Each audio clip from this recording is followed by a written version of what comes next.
Monsieur le Président. Le consensus européen de 2005, qui reste une référence incontournable en matière de coopération au développement, est un recueil de principes, d'objectifs plus ou moins précis selon les cas. Rappelons aussi que le consensus est un accord interinstitutionnel approuvé d'un commun accord par la Commission, le Conseil et le Parlement européen, visant à donner à la politique de développement une base solide permettant à l'Union européenne de construire un avenir commun avec ses partenaires du Sud.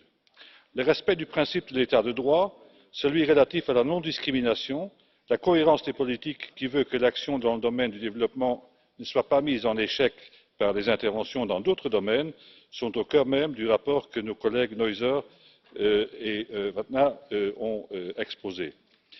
Le problème est moins de s'entendre sur les engagements en la matière que de faire en sorte qu'ils soient tenus. Et c'est précisément là que le bât blesse. Que vaut l'engagement de porter l'aide publique au développement à 0,7 du PIB si cet engagement n'est pas tenu? Ne serait il pas judicieux de prévoir, outre l'objectif de financement, un mécanisme politique susceptible de le faire respecter? Ne pas prévoir ce mécanisme revient à perpétuer l'arlésienne qui consiste à annoncer toujours le même événement tout en sachant qu'il ne se produira jamais. Dans le même ordre d'idées, la cohérence des politiques restera lettre morte tant qu'on ne se dotera pas d'un mécanisme d'arbitrage permettant de trancher dès lors que deux ou plusieurs départements divergent dans un domaine important.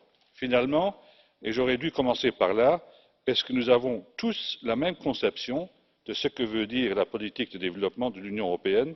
De mon point de vue, et c'est la raison pour laquelle j'avais introduit un amendement, c'est le respect de la dignité de l'homme par l'éradication de la pauvreté.